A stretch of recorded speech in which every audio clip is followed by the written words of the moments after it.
UP में medical college से निलंबित डॉक्टर कफील खान की रिहाई के मामले में यूपी सरकार को सुप्रीम कोर्ट से बड़ा झटका लगा है। सुप्रीम कोर्ट ने इलाहाबाद हाईकोर्ट के फैसले के खिलाफ दाखिल यूपी सरकार की याचिका खारिज कर दी है। हाईकोर्ट ने डॉक्टर कफील खान के खिलाफ एनएसए की धाराएं हटा दी थी। इसके खिलाफ ही यूपी सरकार सुप्रीम कोर्ट गई थी। हालांकि सुप्रीम कोर्ट ने कहा है कि हाईकोर्ट की टिप्पणी आपराधिक मामलों को प्रभावित नहीं करेगी। अब डॉक्टर कफील खान के खिलाफ दर्ज मामले का निपटारा मेरिट के आधार पर ही होगा। मतलब सुप्रीम कोर्ट के फैसले से कफील खान की जांच में कोई ढिलाई नहीं बरती जाएगी। अगर नए साक्ष्य मिलते हैं तो कार्रवाई हो सकती है। बता दें कि इलाहाबाद हाईकोर्ट ने 1 सितंबर को डॉक्टर कफील को तुरंत रिहा करने का आदेश दिया था। क्या कहा था इलाहाबाद हाईकोर्ट ने?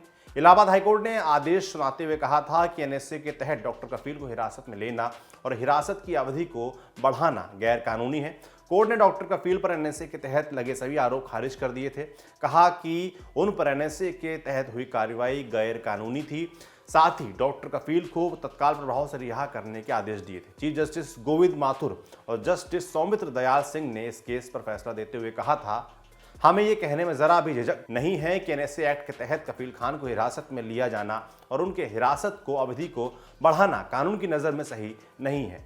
हाईकोर्ट ने कहा, डॉक्टर कफील का भाषण किसी भी तरह से नफरत या हिंसा को बढ़ावा देने वाला नहीं था। इससे अलीगढ़ शहर की शांति और अमन को कोई खतरा नहीं है। उनका भाषण नागरिकों के बीच राष्ट्रीय अखंडता और एकता को लेकर है। भाषण किसी भी तरह की हिंसा को नहीं दर्शाता है। कोर्ट ने इस बात का भी नोटिस लिया था कि डॉक्टर कफील को हिरासत में लिए जाने के खिलाफ अपनी बात रखने का मौका नहीं दिया गया।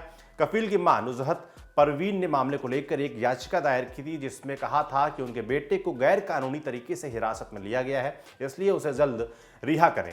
हाईकोर्ट के आदेश के बाद 2 सितंबर को डॉक्टर कफील खान को मथुरा जेल से रिहा कर दिया गया था। हाईकोर्ट के इस आदेश के खिलाफ यूपी सरकार सुप्रीम कोर्ट पहुंच गई थी। जाते जाते यह भी जान लीजिए कि क्यों हुई थी कफील खान की गिरफ्तारी। डॉक्टर कफील खान जनवरी 2020 में मुंबई से हिरासत में लिए गए थे। वो 2 सितंबर तक मथुरा जेल में बंद थे। आरोप था कि उन्होंने अलीगढ़ मुस्लिम यूनिवर्सिटी में भड़काऊ भाषण दिया। उन पर राष्ट्रीय सुरक्षा कानून के तहत केस दर्ज किया गया था। समय समय पर उनकी हिरासत की अवधि बढ़ाई जा रही थी। इसके खिलाफ डॉक्टर कफील हाई कोर्ट पहुंच गए थे, जहां से उन्हें राहत मिली थी। देखते रहिए दी लल्लन टॉप।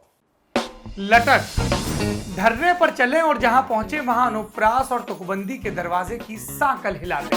कहें कि क्या रहा है ढूंढ तुमको खटक, कि कब ऑन करें मन का मोड मटक, कि क्यों चित्त जाता है यूं ही सटक, कि कैसे ना आए हौसलों में चटक, कि कहां तक करें इरादे गटक झटक, अब बेवजह न भटक, ये है निपट देसी मन लटक। पर यूं ही कहना होता तो पुराने रोग दफा करने की जरूरत क्या थी। तो बात यह है कि लल्लन टॉप हमारा है और हम बनता है मैं और तुमसे।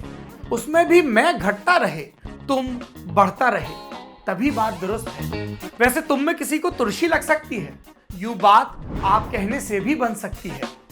आपकी प्रतिभा के लिए आपका लल्लन टॉप लेकर आया है एक लोकतांत्रिक मंच, जिसका नाम है लटक।